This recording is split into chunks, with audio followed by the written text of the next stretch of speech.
Kalau tugas kita di kemukiman lebih mengutamakan kearifan lokal. Oleh pemerintah itu tidak menjelaskan kepada publik kedudukan dan fungsi daripada mukim. Apakah peran yang dimainkan mukim tersebut hanya sebagai mediator? Kalau dulu terkesan oleh pemerintah cuma ketua saja yang bergerak. Kalau sekarang dia lebih terkesan semua elemen di bawahnya bergerak bahu-membahu mendukung kinerja daripada ketua. Kalau mau untuk mengangkat harkat dan martabat Aceh, kuncinya adalah aktifkan dan berdayakan imam mukim. Karena khususnya yang memegang peranan penting dalam menjaga kearifan lokal adalah pemerintahan mukim. Sedangkan pemerintahan lain, pemerintahan penyelenggara administrasi. Sedangkan kita pemerintahan lokal yang menjaga kearifan lokal. Dan saat Ramadan tiba, hati pun berbunga, waktunya berbagi ilmu dan cerita. DMGH Podcast, yuk kita dengarkan,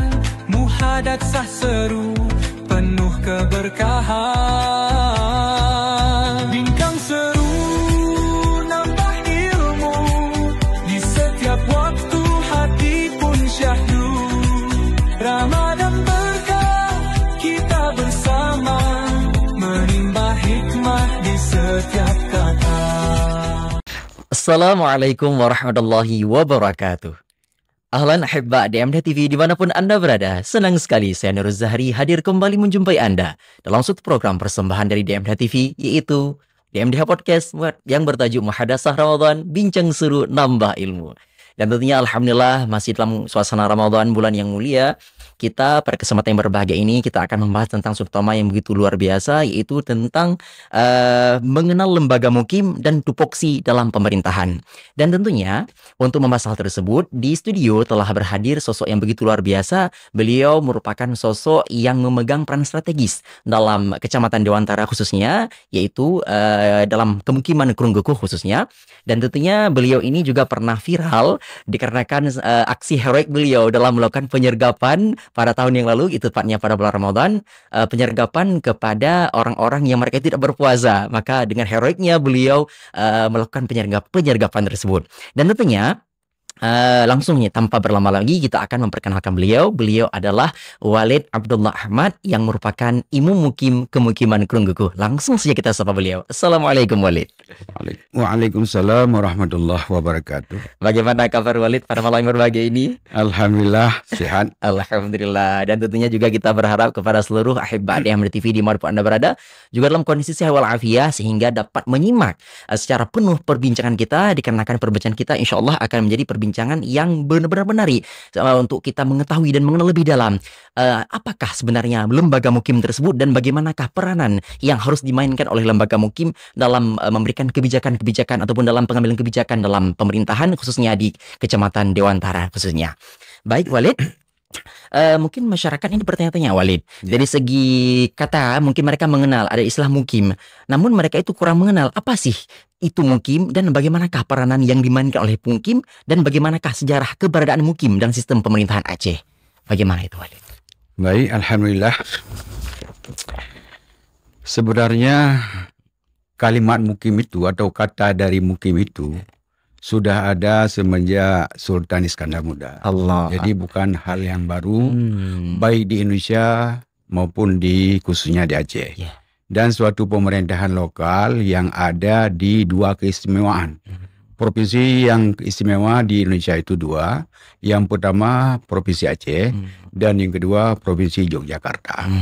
Sedangkan di keistimewaan daripada Aceh ini ada pemerintahan lokal yang khusus baik segi pemerintahan maupun segi adatnya itu dipimpin oleh seorang yang namanya mukim, yang disebut dengan istilahnya pemerintahan kemukiman yang dipimpin oleh seorang imam mukim. Kalau dulu namanya mukim, kemudian ada lagi berdasarkan peraturan pemerintah setempat ada dinamai dengan kepala mukim, dan sekarang sudah beralih kembali kepada dasarnya sebagai imam mukim. Masya Allah. Luar biasa Walid. Jadi setelah kita mengenal bahwa lembaga mukim merupakan sesuatu lembaga yang telah ada jauh pada masa kerajaan dahulu. Betul. Lantas seperti apakah fungsi utama mukim tersebut dalam struktur pemerintahan lokal dan bagaimanakah perbedaannya dengan geshi ataupun kepala desa Walid? Kalau mukim itu fungsinya dua. Yang pertama fungsi pemerintahan dan yang kedua fungsi lembaga adat.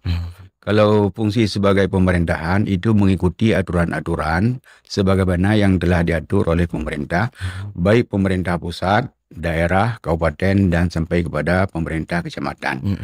Kita ini posisi kita berada di bawah camat langsung dan di atas kepala desa ataupun kampung kalau istilah kita di Aceh. Jadi kesatuan masyarakat hukum yang berada di bawah kecamatan yang terdiri daripada beberapa atau gabungan beberapa kampung yang langsung di bawah camat dan di atas kecil.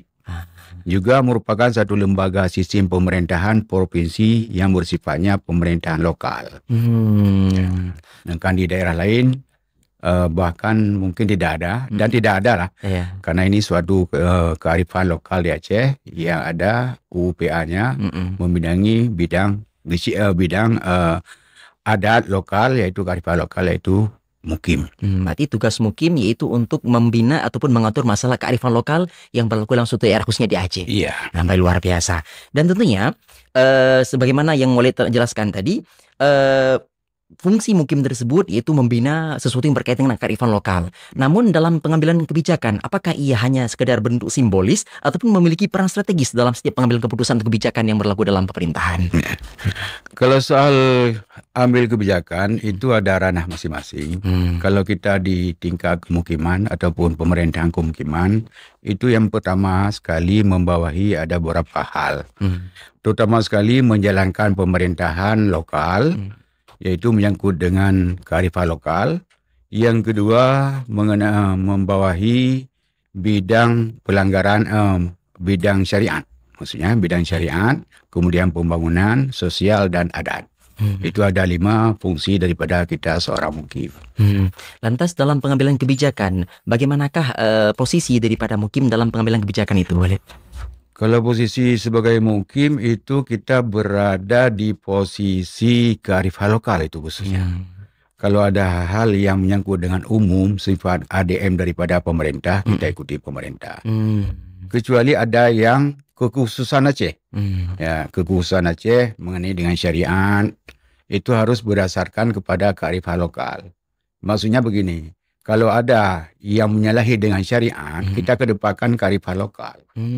Begitu juga ada aliran-aliran sesat. Kalau tugas kita di kemukiman, lebih mengutamakan kearifan lokal.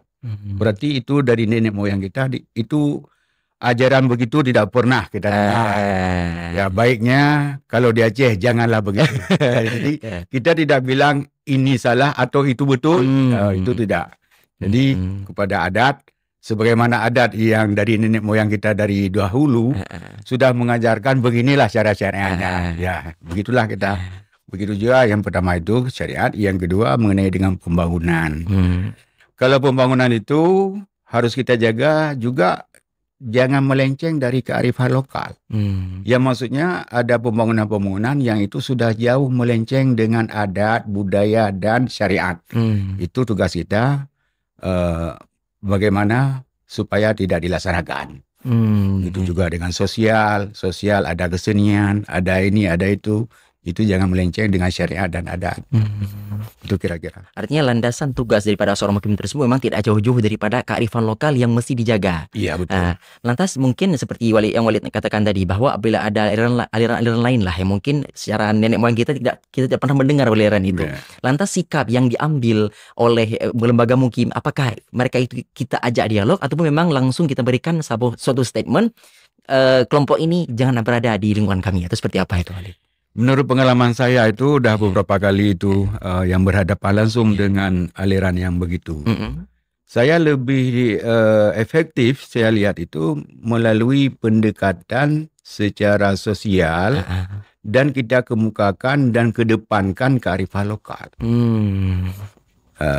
Walaupun dibilang sebagai ini kolot, tidak perlu kolot. Ada istilah kolot, istilah modern itu nggak perlu karena ini syariat. Jadi jangan kita fokuskan kepada itu salah. Siapapun itu mungkin nggak menerima mereka itu salah. Ya, betul. Jadi dengan mengedepankan lokal, kearifan lokalnya, insya Allah mereka menerima. Artinya kita ajak dialog mereka. Betul. Karena istilahnya ketika kita memberikan pengertian kepada mereka, mereka pun mencoba untuk memahami apa yang kita sampaikan. Luar biasa, Walid. Dan tentunya selanjutnya, terkala Walid tadi membicarakan tentang peranan yang dimainkan oleh imam mukim dari ranah kearifan lokal, adat, dan juga syariat Islam. Lantas wewenang utama seorang imam mukim tersebut dan bagaimana tugas konkretnya dalam lembaga pemerintahan di tingkat mukim itu seperti apa, Walid? Kalau ranahnya menurut kanun daripada Kabupaten Aceh Utara nomor 14 tahun 2011 maksudnya, dan peraturan Bupati nomor 4 tahun 2015, itu merupakan kita ini sebagai pejabat yang lebih bersifat kepada pengawasan dan pembinaan. Kalau masalah dengan kecil itu pejabat penyelenggara administrasi ataupun pelayanan publik. Kalau kita lebih bersifat kepada pengawasan dan pembinaan. Kemudian dalam pengawasan dan pembinaan tersebut kita ada beberapa fungsi, iaitu penyelenggaraan pemerintahan berdasarkan adat. Jadi wewenang kita terus di adat. Ada penyelenggaraan pemerintahan yang tidak sesuai dengan adat kita, itu kita tegur, kita awasi, dan kita bikin pembinaan. Kemudian juga dengan pembangunan, meningkatkan kesejahteraan kehidupan berdemokrasi secara berkeadilan dan inklusif di mukim. Itu pembangunan juga tidak melenceng daripada kearifan lokal. Kalau kita biarkan terus, akhirnya kearifan lokal dari segi pembangunan itu sudah hilang, tergerus. Keacehannya sudah hilang. Selama ini pun sudah banyak hilangnya. Betul, Walid. Kita lihat di daerah Sumatera Barat atau Kota Padang, itu di masjid saja, itu kan rumah gadang. Ada rumah gadang. Gadangnya itu ada. Betul, Walid. Tidak bisa dibikin ataupun dibangun di atas atau di menara masjid, gadangnya nggak sesuai karena itu bidang agama. Paling sedikit itu di gerbangnya pintu masuk ataupun di parkirannya. Itu ada. Kalau di kita ini tak ada lagi, udah hilang. Lantas bagaimana peran yang diambil oleh Walid? Walid? Inilah yang perlu kerjasama. Perlu kerjasama semua pihak, dan kami mungkin kalau kami sendiri di tingkat mukim itu nggak mungkin. Karena kami ini kan sebagai penyelenggara kearifan lokal di tingkat kemukiman. Di atas kami itu ada lagi pemerintah yang lebih tinggi. Kalau dari orang itu ada etikat baik, kemudian diteruskan kepada pemerintah di bawahnya dan sampai kepada kami, itu alhamdulillah bisalah kita awasi. Kalau sekarang cuma awasi, begitu kita awasi, kita sarankan, ya habis. Saran ya demi saran. Eksekusi mereka. Kita nggak ada eksekusinya. Insya Allah luar biasa, Walid. Lantas berarti seperti yang Walid katakan tadi, bahwa salah satu peranan yang dimainkan atau wewenang utama daripada mukim adalah pembinaan dan juga pengawasan. Lantas koordinasi seperti apa yang dimainkan oleh mukim dengan pemerintahan desa, kecamatan, dan juga instansi lainnya dalam menjalankan tugas seperti itu, Walid, untuk membina dan mengawasi tersebut? Maksudnya koordinasi yang demikian, bagaimana cara kerja pelaksanaannya? Selama ini alhamdulillah kalau di tingkat kecamatan dan khususnya di daerah kita itu alhamdulillah nggak ada kendala. Cuma yang ada kendala sedikit, ini sedikit, itu lumrah, hal yang lumrah. Dan karena kami bangun komunikasi secara kondusif dan komunikasi yang harmonis dengan semua pemerintahan, lapisan masyarakat, dan alhamdulillah ada juga yang diterima dan ada juga yang tidak diterima. Karena kalau kita berdiri sendiri, kita kedepankan kemukimannya, kita kedepankan pemerintahan mukim ke pemerintahan kearifan lokal dan syariat adat, itu nggak mungkin. Perlu kerjasama, baik pertama sekali dari kecil langsung. Kalau didengar pun kita ajak musyawarah, kalau nggak didengar ya sebatas saran-saran aja begitu. Jadi selama ini ada yang diiyakan dan ada juga yang kadang-kadang kurang direspon. Respon. Ya baik, luar biasa, Walid. Kemudian Walid, dalam pembuatan kebijakan lokal, khususnya dalam pengelolaan sumber daya alam atau penata ruang wilayah, tentunya kita ketahui bahwa Dewantara merupakan salah satu wilayah yang sangat strategis, khususnya keterkaitan juga dengan berada di wilayah Kek Arun. Lantas bagaimanakah peran yang dimainkan dalam pengambilan kebijakan yang dimainkan oleh Mukim untuk pengelolaan sumber daya dan sebagaimana yang lainnya? Kalau selama ini boleh dibilang itu sama sekali tidak ada. Tidak ada. Karena kelemahan dari kemukiman atau pemerintah mukim itu sangat banyak. Kalau masalah dengan kayak Arun misalnya ataupun perniagaan lainnya juga dengan pelabuhan, itu selama ini diambil alih langsung oleh pemerintah di atasnya. Sedangkan kita kalau ada persoalan gejolak dengan sosial, tenaga kerja itu baru ke kita. Allah. Apalagi di antara seringkali demo-demo. Betul. Ya seharusnya oleh pemerintah itu memberdayakan mukim, itu baru bisa kita bikin aturan. Lagi pula di dalam kanun dan juga di Perbub itu sangat-sangat jelas itu. Ada. Tapi mau kita jalankan ya nggak bisa. Nggak cukup syarat. Cuma kalau sekarang ya kita main bagian sosial saja. Ada keluhan, kita tampung, kita cari jalan keluarnya, itu sebatas itu aja. Pengelolaannya nggak ada. Artinya ketika memang ada konflik yang terjadi, maka disitulah Mukim terlibat. Namun dalam pengambilan kebijakan pengelolaan sumber daya, Mukim tidak dilibatkan. Walaupun pada dasarnya dari segi peraturan pemerintahan itu ada peran Mukim yang sejatinya bisa dimainkan. Memang ada peran Mukim, tapi itulah tidak dijalankan. Tidak dijalankan yang pertama sekali oleh pemerintah. Itu tidak menjelaskan kepada publik kedudukan dan fungsi daripada Mukim itu sendiri. Yang kedua, oleh pemerintah sendiri itu tidak memberdayakan Mukim. Itu tidak pernah diberdayakan. Memberdayakan Mukim. Mukim ini harus sebagaimana diatur oleh kanun, sebagaimana diatur oleh Perbub. Berarti dia adalah suatu lembaga pemerintahan di kemukiman yang ada strukturalnya, tapi sekarang enggak. Jadi tunggal. Independen bisa dibilang. Ya Walid. Berkaitan juga dengan tadi Walid, tentang penyelesaian sengketa adat yang merupakan juga ranah yang dimainkan oleh Mukim itu sendiri.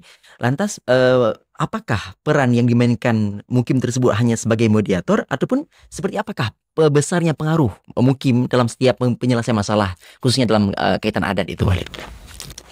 Kalau penyelesaian sengketa baik adat maupun hal lainnya itu ada boleh dikata itu sangat baik sambutan karena pihak aparat keamanan itu sangat menghargai kami. Ada kasus yang sudah dilimpahkan ke pengadilan karena nggak cukup syarat.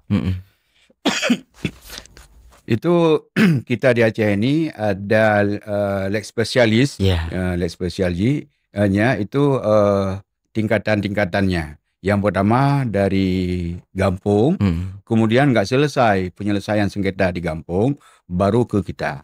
Jadi ada sebahagian masyarakat yang begitu nggak selesai langsung dilimpahkan ke polisi. Kemudian polisi langsung dilimpahkan ke jaksa. Pemeriksaan dan ke jaksa. Begitu sampai ke jaksa, rupanya belum cukup syarat. Ya dikembalikan kepada kita. Itu banyak sekali kasus itu. Untung saja pihak keamanan dan kejaksaan itu menghargai kami. Allah. Yang lain belum. Luar biasa Walid, Masya Allah.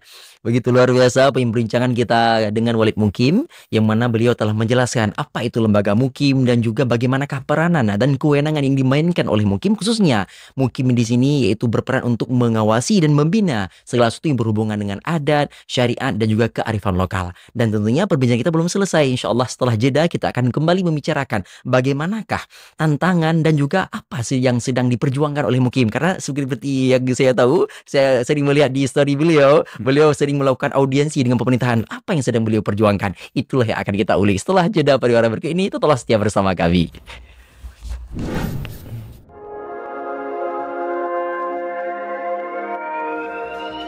Siap-siap ketagihan, King Fried Chicken hadir dengan ayam super renyah, bumbu spesial dan kelezatan yang bikin lagi.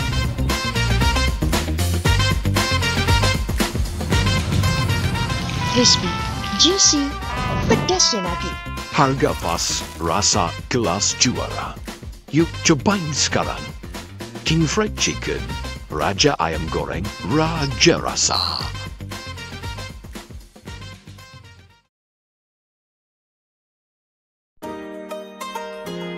Salim Teka di Dayah Madinatul Diniyah Darul Huda Palu Gading.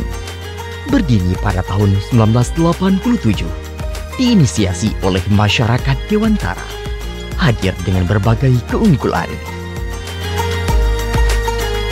Dengan penuh kebanggaan, Dayah Madinatul Diniyah Darul Huda Palu Gading kembali membuka pendaftaran Thalabah Thawalib baru tahun ajaran 1447 Hijriah. Untuk gelombang pertama, mulai 20 Syawal 1446 Hijriah atau 19 April 2025. Berikut syarat-syarat pendaftaran. Info lebih lanjut, hubungi kontak di bawah ini. Calon Thalabah Thawalib baru harus mengikuti alur pendaftaran sebagai berikut. Jak Hairakan Tamuruno, sejan kamu di DMDH. Multicore Creative, solusi pasti, kualitas tinggi, selalu steady. Live produksi, semua beres, percaya. Siapkan acara spektakulermu bersama Multicore Kreatif. Dari live streaming, backdrop, pentas, videotron, hingga lighting yang memukau semua kami tangani dengan profesional. Percayakan eventmu kepada ahlinya. Multicore Kreatif, solusi event tanpa batas. Multicore Creative, bikin event makin aktif.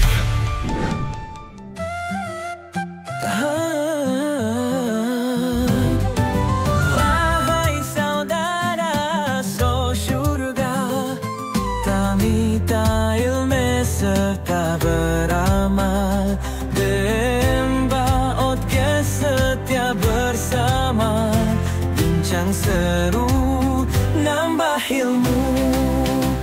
Baik, Alhamdulillah. Terima kasih Anda masih setia bersama kami dalam DMDH Podcast Muhadasah Ramadan Bincang Seru Nambah Ilmu.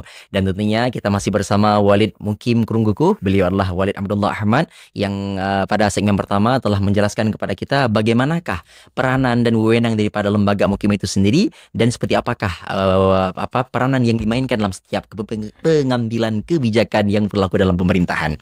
Dan tentunya Walid, sebagaimana yang kita sempat singgung sebelum kita jeda tadi, yang bahwa dalam pelaksanaan tugas-tugas daripada Mukim tersebut mungkin ada kendala-kendala ataupun tantangan yang sedang diperjuangkan ataupun yang sedang dilakukan oleh Walid. Lantas untuk sekarang apa yang menjadi kinerja ataupun yang sedang digodok ataupun dilakukan oleh lembaga Mukim untuk menguatkan syariat ataupun kearifan lokal? Bagaimana itu, Walid?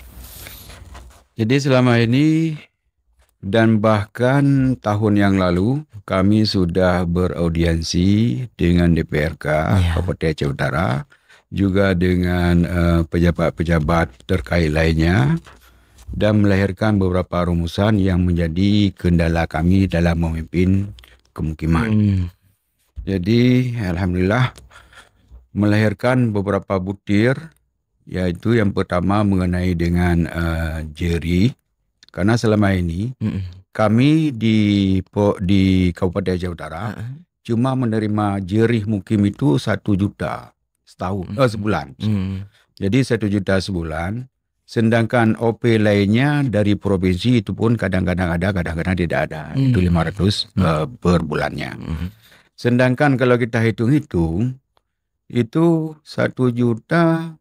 Kalau untuk kantornya saja itu lebih kurang 800 dalam setiap bulannya. Untuk kebutuhan kantor. Jadi sedangkan kantor pun tidak mungkin kita enggak aktif. Jadi perlu kita aktifkan kantor. Kadang-kadang ada juga satu ketika kadang-kadang kita tutup, itu hal yang wajar. Karena sifat mukim itu bukan pelayanan publik. Kalau pelayanan publik berarti pemerintahannya itu harus ada di kantor. Karena kita lebih banyak pelayanan ke masyarakat di lapangan. Betul. Jadi kalau hitung-hitung itu berarti lebih kurang 800, enggak wajar. Tinggal cuma 200 untuk saya. Allah. Maka seluruh Aceh Utara begitu kami merekomendasikan pertemuan dengan pejabat-pejabat dan PRK. Tapi itu belum digulkan itu. Belum digulkan. Sedangkan di daerah-daerah lain bahkan kalau enggak salah Subul Salam itu lebih tinggi pendapatan atau jerih mukim itu sampai 2.500.000. Juga ada disediakan sekretaris mukim itu sampai 1.500.000. OP-nya sampai 50 juta. OP-nya. Iya. Jadi OP itu kemana dibawa? Itu ke ada Aceh. Karena kita kan pembinaan dan pengawasan. Setelah kita awasi, perlu kita bina. Iya, betul. Sedangkan setelah kita awasi, mau kita bina ini dengan apa? Jadi itu kendalanya. Makanya kami itu menuntut kepada pemerintah untuk dinaikkan yang pertama. Yang kedua begitu juga dengan kendaraan roda 2 yang seluruh Aceh Utara itu kalau nggak salah 90% baru ada. Yang 90% yang sudah ada pun itu sudah hampir nggak bisa kita pakai lagi. Ada overdosis, expire. Begitu juga dengan baju seragam atau baju dinas mukim. Tapi yang ada digolkan cuma baju seragam itu. Itu pun saya dengar-dengar itu dengan budgetnya 500.000. Jadi sudah kita audiensi dengan para pihak DPRK dan pemerintah kabupaten, tidak ada yang memuaskan bagi kami. Dan saya berencana dan kami di Aceh Utara sudah sepakat semua dan bahkan seluruh Aceh sekarang. Seluruh Aceh sudah kami mengajak semua ketua-ketua forum di kota dan di kabupaten untuk bagaimana kita menaudiensi langsung ke pemerintah baru sekarang ini. Pemerintah baru yaitu saudara Muzakir Manaf atau Malim. Yang pertama konsepnya, kalau dulu bolehlah sebagaimana yang diisukan, dulu orang yang memimpin. Jadi sekarang sudah orang kita. Kalau dulu orang lain, sekarang orang kita. Jadi konsepnya kami mau mendukung beliau. Jangan nanti kalau kita tidak mendekati langsung kepada beliau sekarang sedini-dini mungkin, jangan-jangan nanti kita akan berunjuk rasa. Berunjuk rasa karena nggak pernah diperhatikan. Jadi alhamdulillah sudah kita kumpulkan 23 kabupaten, ketua kabupaten kota di seluruh Aceh, menyuarakan ada beberapa hal. Ada beberapa hal yang akan kita suarakan kepada provinsi. Yang pertama mengenai dengan penguatan kelembagaan Imam Mukim. Yang kedua penguatan kewenangan Imam Mukim. Dan yang ketiga kepastian operasional Imam Mukim.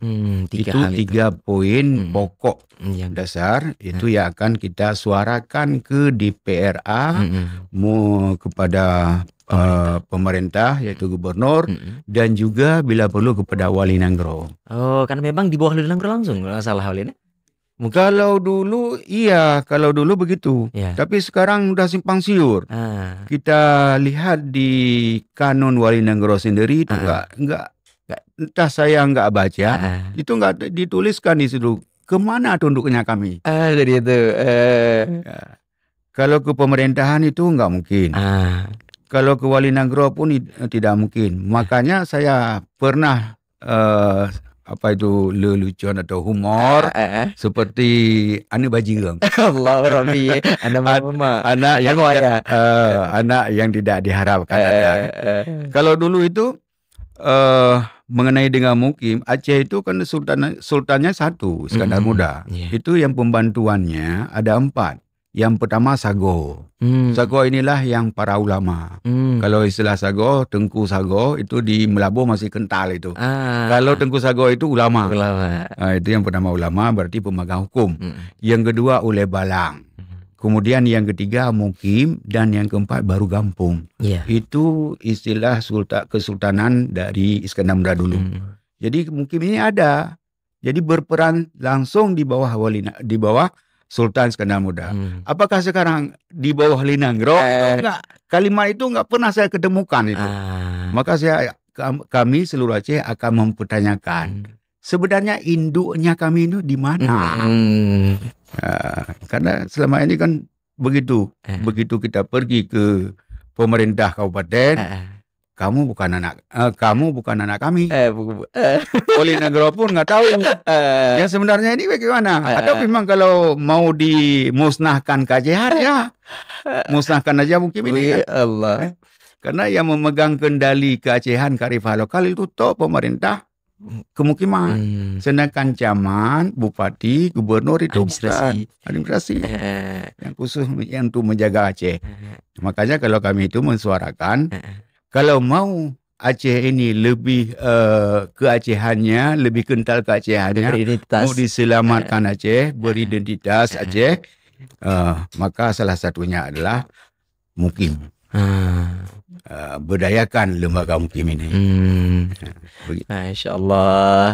Berarti tantangan yang memang sedang diperjuangkan ataupun kendala-kendala di lapangan ini begitu luar biasa, khususnya dalam hal 3 tadi. Bagaimana kepastian keberadaan mukim tersebut, kepada siapakah harus tanggung jawab, dan juga dari segi jerih yang memang sedang diperjuangkan oleh mukim untuk mengimbangi bagaimana tugas yang dilaksanakan oleh mukim tersebut. Sedikit lagi, ini kan ini jelas-jelas di Perbub Peraturan Bupati Aceh Utara nomor 4 tahun 2015. Itu bab 3 susunan organisasi dan tata kerja pemerintahan mukim. Bagian ke-1 umum pasal 6. Susunan organisasi dan tata kerja pemerintahan mukim itu meliputi A. Pemerintah mukim, B. Duhaput. Jadi mukim dalam menjalankan, dalam menjalankan tugas roda pemerintahan kemukiman, itu ada lembaga satu lagi seperti saya. Jadi berkoordinasi saya dengan Duhaput. Duhaput mukim. Jadi saya dalam menjalankan tugas, itu harus bermusyawarah kepada Duhaput. Bagaimana nanti, oh iya atau bukan, atau boleh atau jangan, itu berarti bukan suara saya sendiri. Jadi suara lembaga Duhaput. Hasil mufakat. Jadi insyaAllah dengan mufakat, kemungkinan salah itu minim sekali.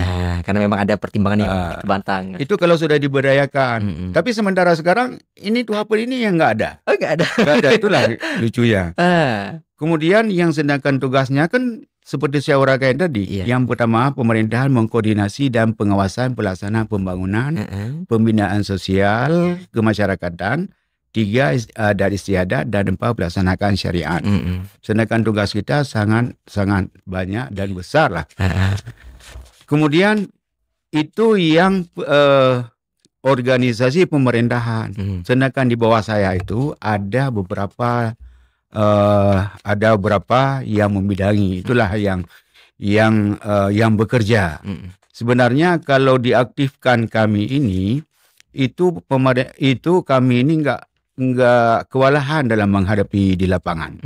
Karena di bawah kami itu dengan istilahnya perangkat mukim. Itu perangkat mukim ini bertugas membantu mukim dalam melaksanakan tugas dan wewenang. Jadi mereka lah yang bekerja sebenarnya. Saya ini cuma mengontrol. Betul nggak salah atau bagaimana yang akan saya tempuh, ambil kebijakan, saya tanya kepada Duhaput. Sedangkan sementara sekarang Duhaput ini nggak ada. Sedangkan Duhaput nggak ada, wewenang Duhaput ini mengambil kebijakan juga melahirkan kanun. Maka sekarang banyak sekali yang akan kita lahirkan kanun, sementara kendalanya di Duhaput. Nggak ada Duhaput, nggak bisa. Apapun, jangankan untuk melahirkan kanun, untuk menyidangkan sengketa di masyarakat, itu sebenarnya nggak bisa itu. Menyidangkan sengketa persoalan tanah, persoalan perkelahian, dan lain-lainnya, itu nggak bisa. Karena personilnya nggak cukup. Nggak ada perangkat. Jadi nggak ada mukimnya, nggak ada Duhaputnya. Jadi sementara sekarang ini, kalaupun demikian, agar masyarakat ini bisa mencari keadilan, karena dari tingkat kampung, itu nggak selesai langsung ke kami. Jadi masyarakat ini jangan linglung ataupun mau lari kemana, harus ada jalan keluarnya. Saya siasati dengan sidang mediasi, bukan sidang adat. Kalau sidang adat itu salah. Kalau sidang mediasi itu bersifat sosial, itu nggak apa-apa.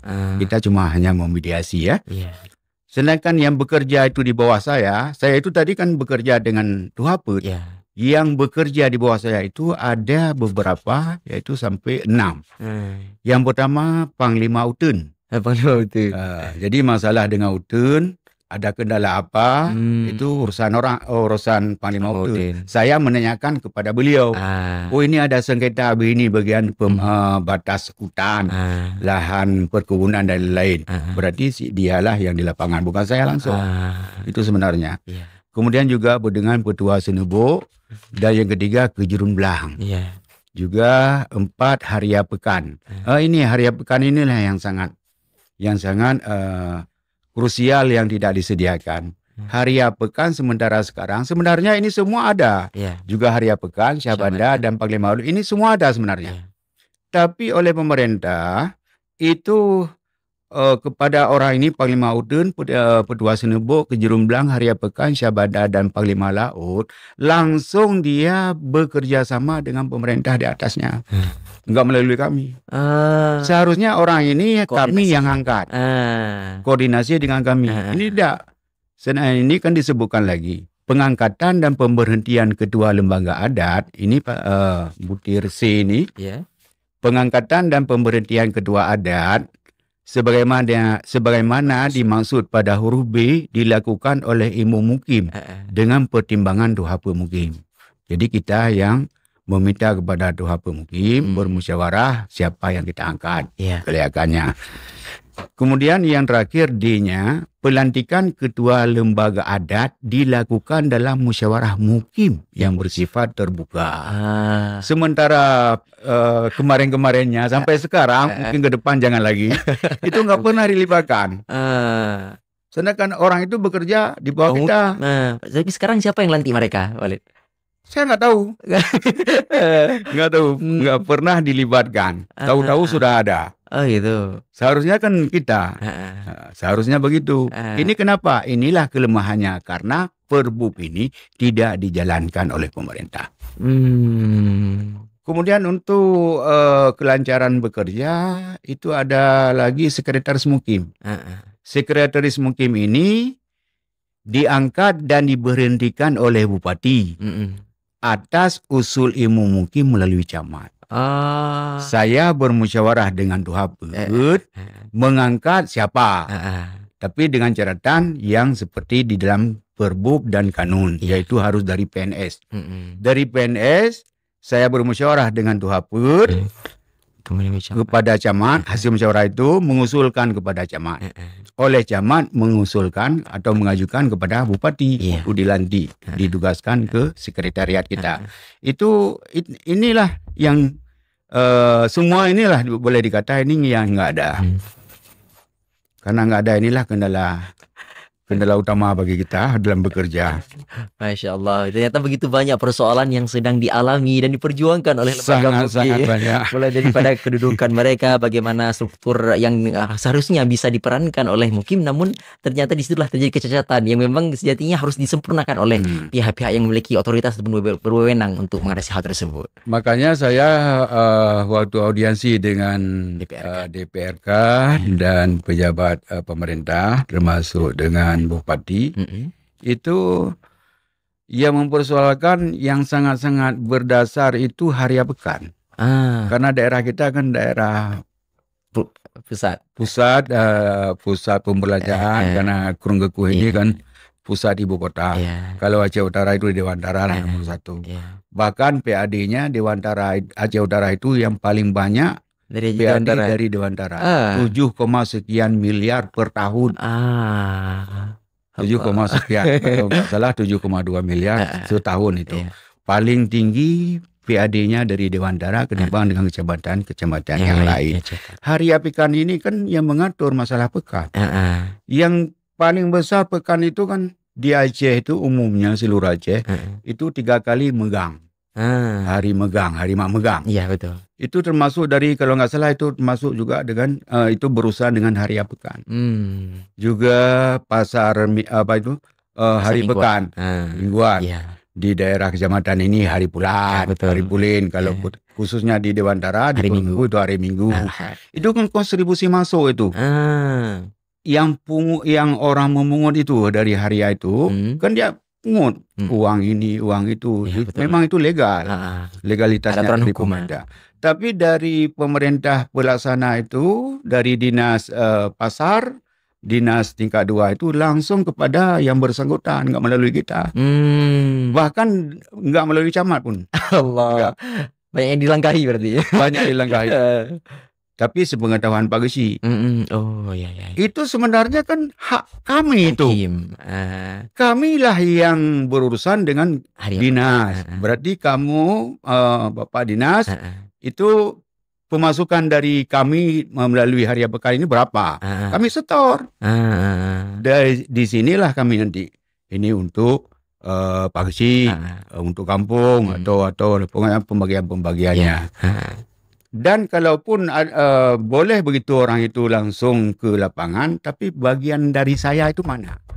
Bagian dari Mukim itu mana? Jangan nanti kalau ada persoalan itu yang bagian. Ya, pas konflik dilibatkan Mukim.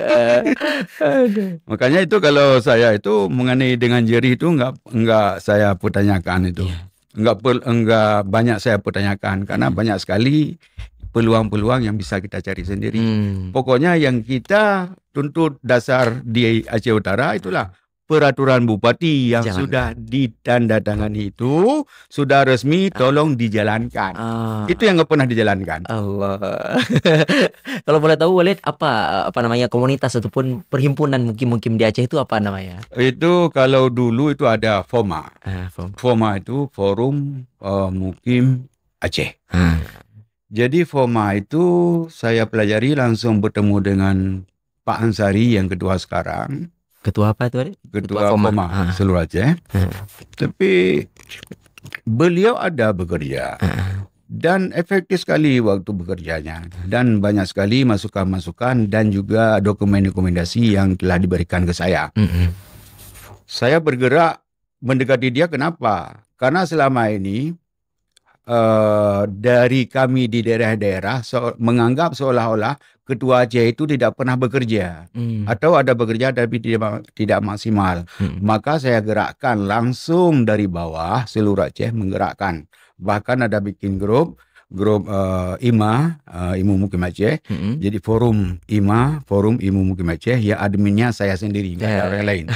Jadi seluruh saya masukkan ke situ.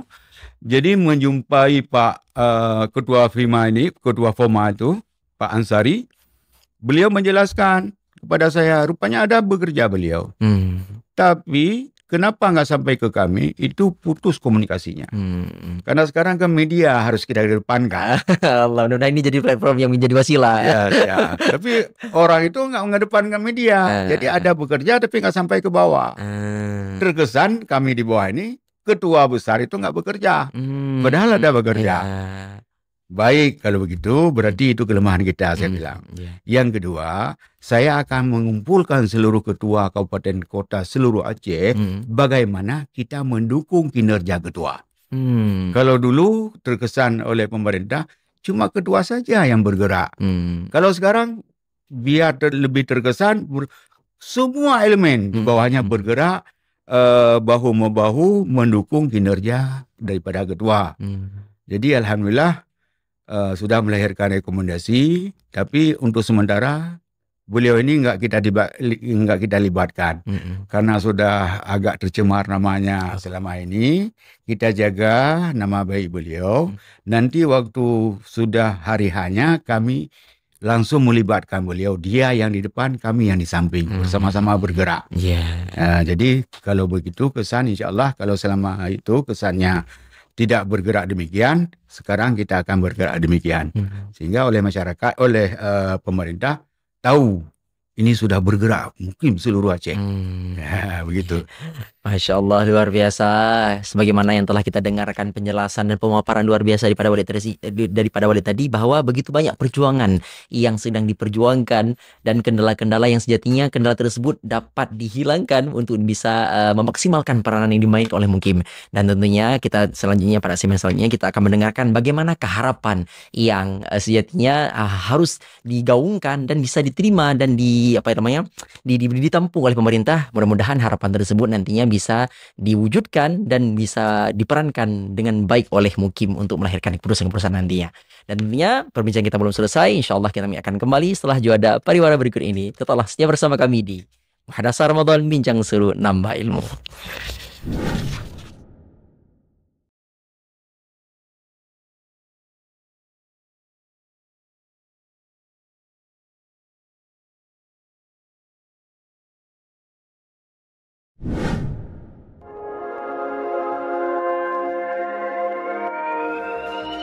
Siap-siap ketagihan, King Fried Chicken hadir dengan ayam super renyah, bumbu spesial dan kelezatan yang bikin nagih.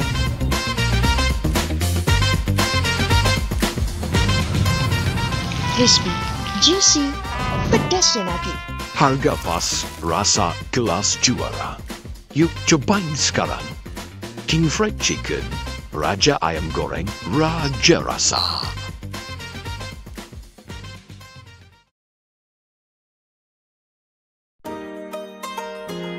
Salim Teka di Dayah Madinatul Diniyah Darul Huda Palu Gading. Berdiri pada tahun 1987, diinisiasi oleh masyarakat Dewantara, hadir dengan berbagai keunggulan. Dengan penuh kebanggaan, Dayah Madinatul Diniyah Darul Huda Palu Gading kembali membuka pendaftaran Thalabah Tawalib baru tahun ajaran 1447 Hijriah. Untuk gelombang pertama, mulai 20 Syawal 1446 Hijriah atau 19 April 2025. Berikut syarat-syarat pendaftaran. Info lebih lanjut, hubungi kontak di bawah ini. Calon thalabah tawalib baru harus mengikuti alur pendaftaran sebagai berikut. Jak Hairakan Tamuruno, sejan kamu di DMDH. Multicore Creative, solusi pasti, kualitas tinggi, selalu steady. Live produksi, semua beres, percaya. Siapkan acara spektakulermu bersama Multicore Kreatif. Dari live streaming, backdrop, pentas, videotron, hingga lighting yang memukau semua kami tangani dengan profesional. Percayakan eventmu kepada ahlinya. Multicore Kreatif, solusi event tanpa batas. Multicore Creative, bikin event makin aktif.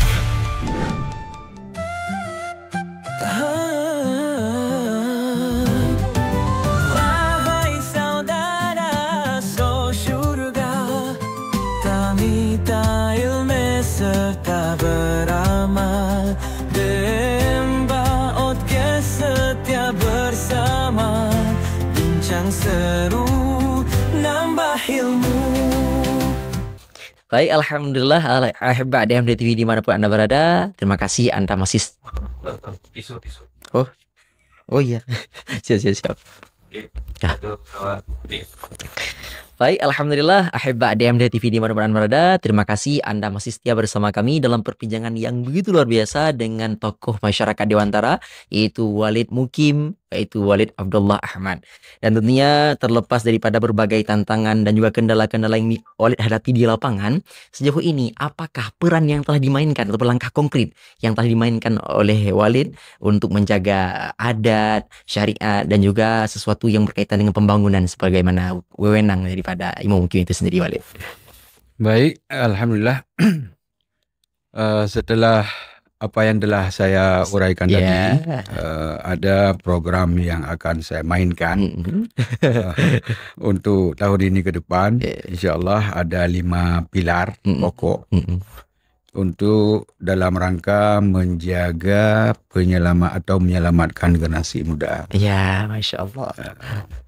Karena lahir pilar ini, selama ini ada misalnya anak-anak yang di bawah umur, begitu berbuat kesalahan yang perlu dijerat oleh hukum negara, udah kena pasal, tapi berhubung dia di bawah umur, jadi nggak terjerat dengan pasal-pasal tersebut. Jadi kita ambil alih. Itu secara umum. Jadi saya sudah bekerja sama dengan kepolisian, mengarahkan kepada beliau dan meminta dengan sangat hormat, tolong Pak, kalau ada anak yang perlu kita bina karena nggak bisa dijerat dengan hukuman KUHP-nya, ya kembalikan kepada saya. Kami akan membina melalui musyawarah mufakat dengan orang tua, dengan pihak-pihak aparatur kampung. InsyaAllah mungkin dengan demikian ada efektifnya.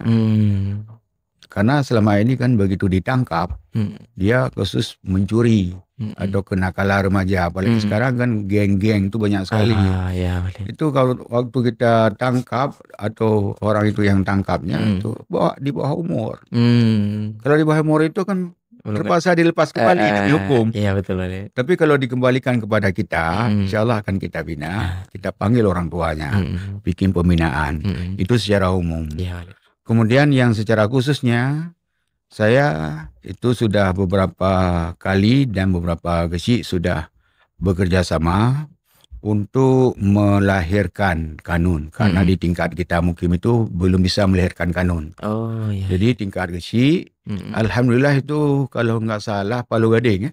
Palu Gading itu sudah ada lahir mengenai dengan pagi kampung. Itu termasuk dari kita sarankan juga. Karena efektif sekali itu pagi kampung. Membantu, memberantaskan pokoknya, dan secara garis besarnya amar ma'ruf nahi mungkar. Itu membantu kecil dan membantu kita semua. Itu yang pertama. Berarti nanti akan saya sarankan kepada kecil untuk langkah yang pertama secara urgennya dibikin dulu itu pagi kampung.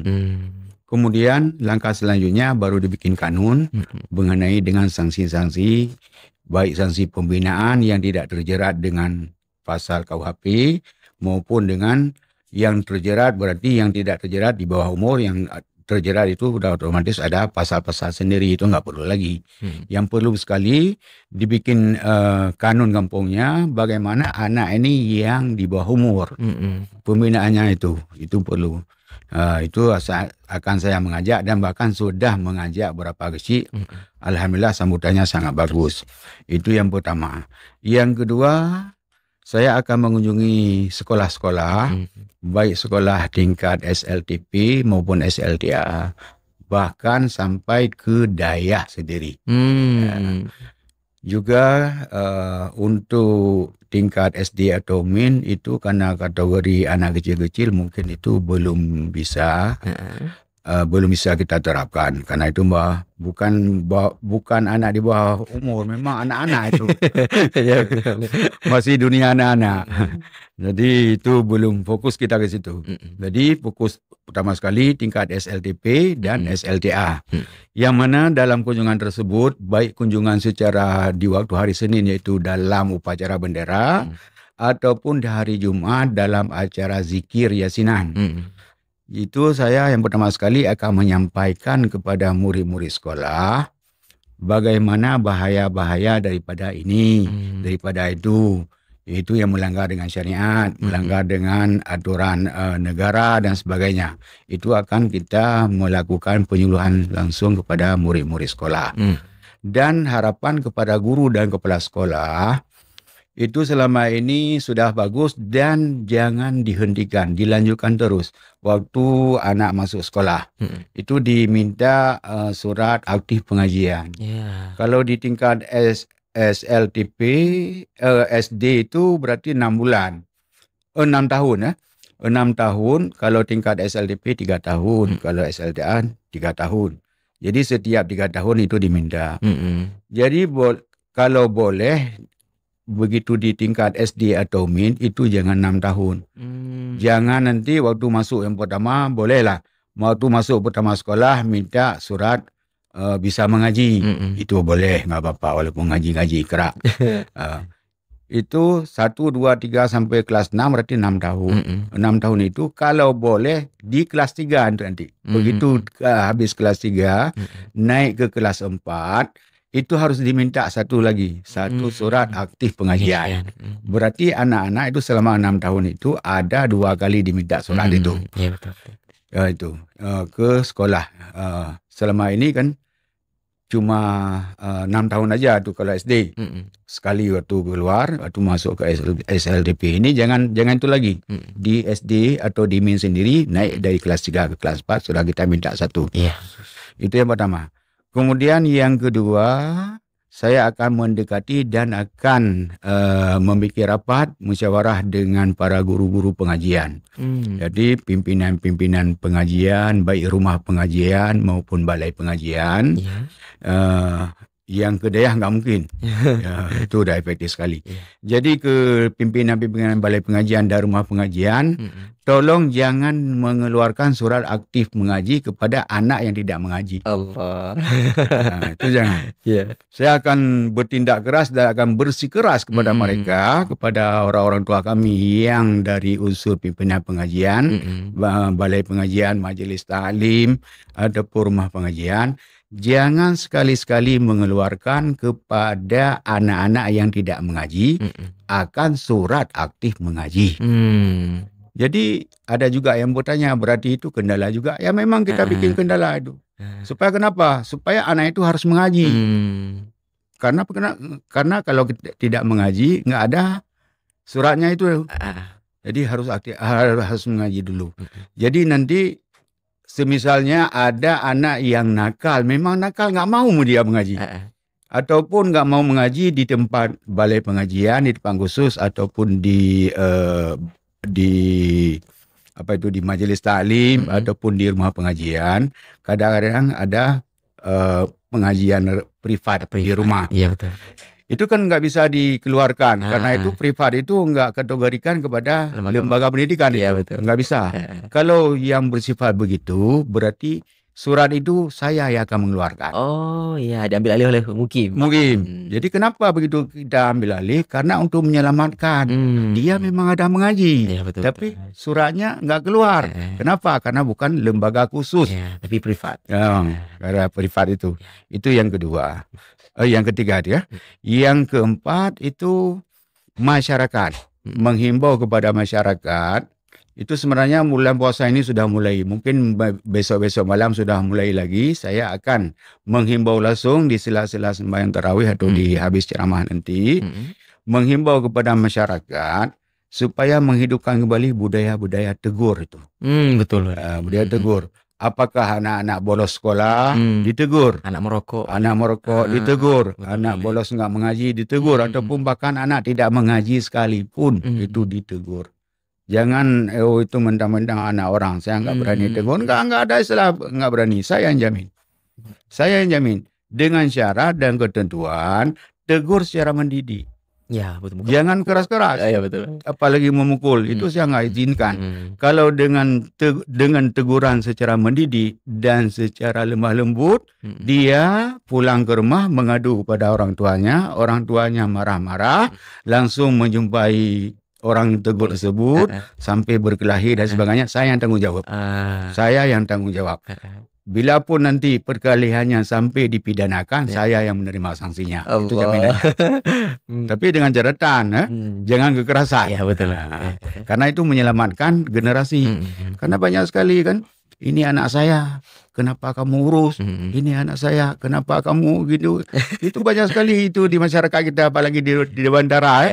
Ya, itu ya yang keempat, yang kelima ya. Yang keempat maksudnya, sekarang yang kelima, mengajak kepada Musbika untuk mendukung juga khususnya dengan WH, polisi WH, bagaimana menangani pengajian atau sekolah terhadap hal-hal yang demikian.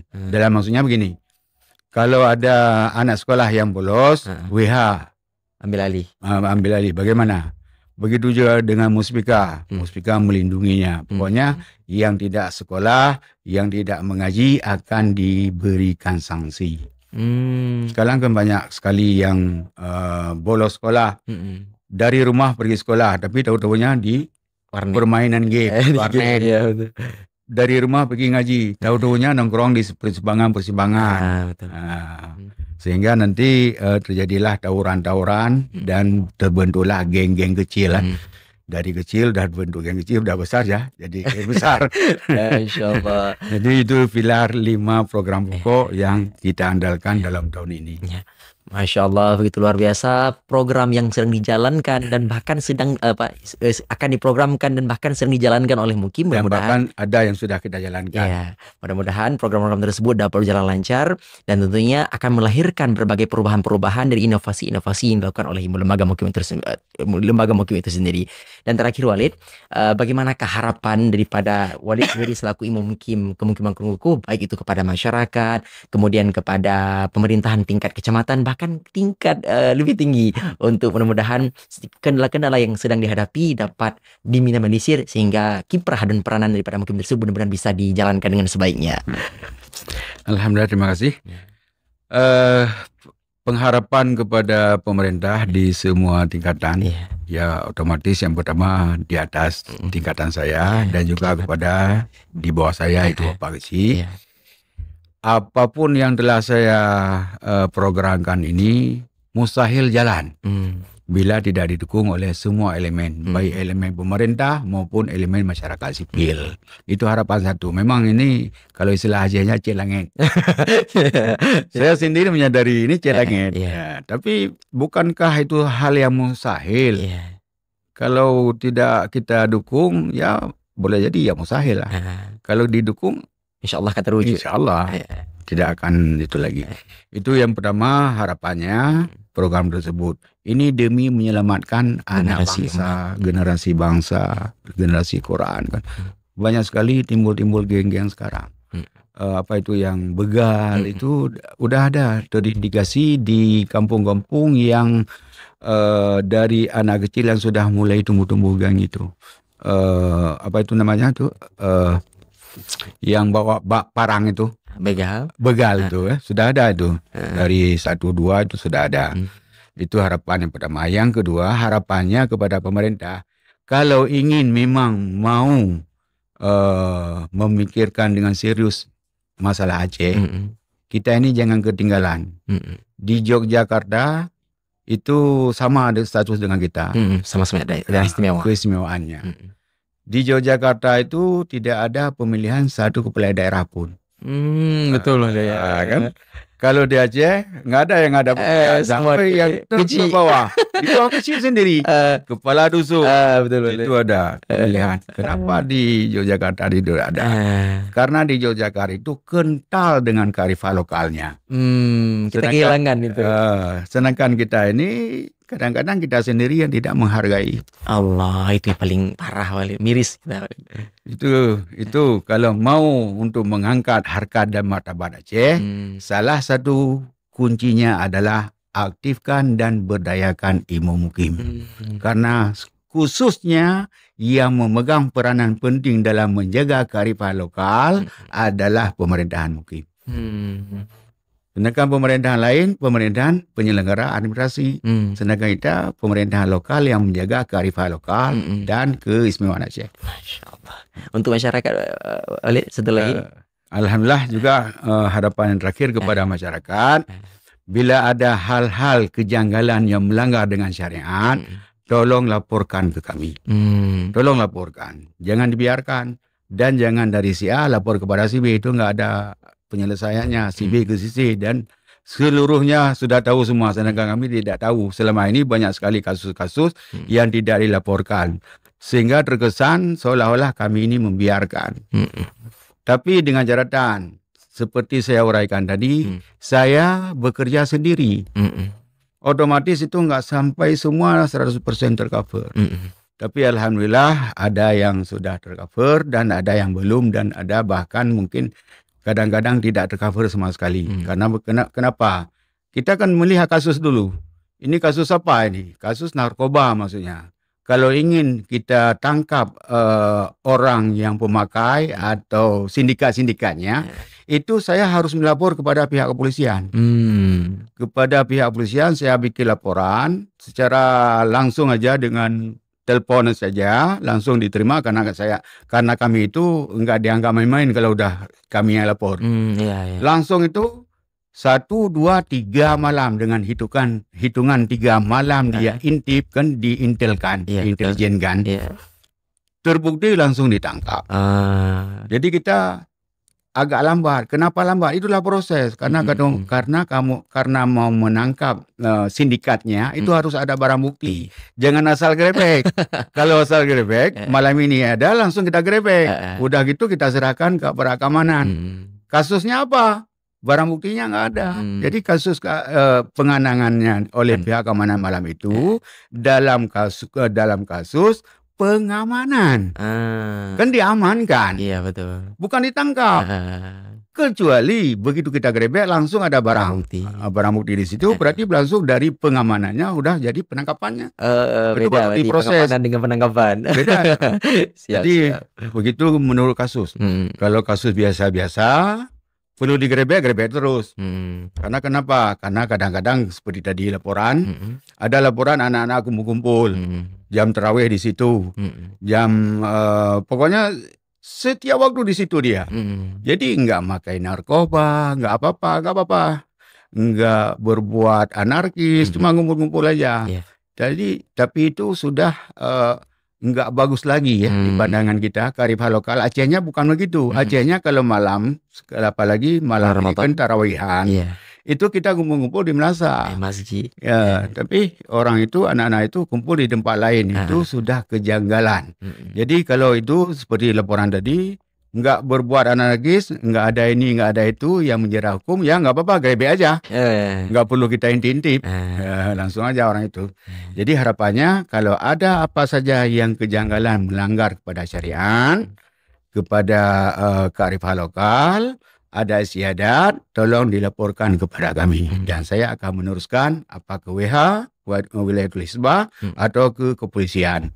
Itu saya akan menindaklanjuti. Kadang-kadang langsung, begitu ditindaklanjuti setelah saya melapor, seperti tahun yang lalu seperti lalu itu kejadian penggerebekan tidak berpuasa. Ya. Itu kenapa itu saya langsung yang grebek, karena sudah saya laporkan. 1 minggu enggak dihirau, enggak digubris, ya terpaksa saya ambil tindakan langsung. Jadi kita ada aturannya. Berarti nggak langsung eksekusi, tapi ada SOP yang dijalankan. Masya Allah, begitu luar biasa perbincangan kita dengan Walid Mukim Kurungbuku yang telah menjelaskan apa itu lembaga Mukim, apakah peranannya dan bagaimanakah program-program yang sedang dijalankan. Mudah-mudahan program tersebut benar-benar terrealisasikan dan mendapatkan dukungan kita semua. Amin. Untuk kebaikan generasi, karena memang peranan daripada Mukim tersebut untuk menjaga syariat, adat dan kearifan lokal yang sejatinya apabila dimaksimalkan akan mewujudkan Aceh yang beridentitas. Itulah yang menjadi harapan kita bersama. Mudah-mudahan podcast ini Walid menjadi sarana ataupun wasilah untuk menyampaikan apa yang menjadi undang-undang atau harapan daripada Walid Mukim, baik itu kepada pemerintah dan masyarakat. Mudah-mudahan bisa didengar dan bisa ditanggapi dengan segera mungkin. InsyaAllah segala niatnya baik kita akan Allah mudahkan dan mendapatkan tujuan yang kita inginkan. Dan tentunya Alhamdulillah Walid, terima kasih ya atas waktu yang telah berkunjung pada podcast kami. Mudah-mudahan perbincangan kita menjadi perbincangan yang memberikan insight ataupun inspirasi bagi kita, bagaimana kita harus memaksimalkan peranan daripada Mukim untuk kita berjaga bersama. Dan tentunya saya selaku pembawa acara pada kesempatan yang berbagi ini mohon undur diri. Terima kasih atas segala perhatian, mohon maaf atas segala kekurangan. Subhanakallahumma wa bihamdik, asyhadu an la ilaha illa anta, astaghfiruka wa atubu ilaik. Wassalamualaikum warahmatullahi wabarakatuh. Ila liqa, ma'assalamah. Waalaikumsalam warahmatullahi wabarakatuh.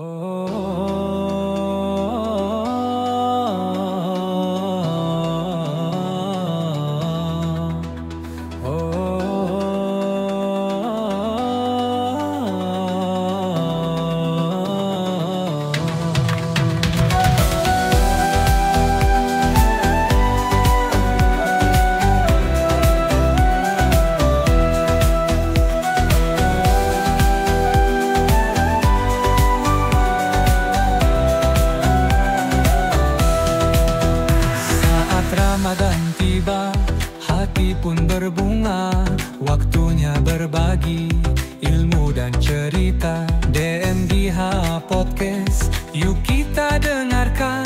Muhadatsah seru penuh keberkahan.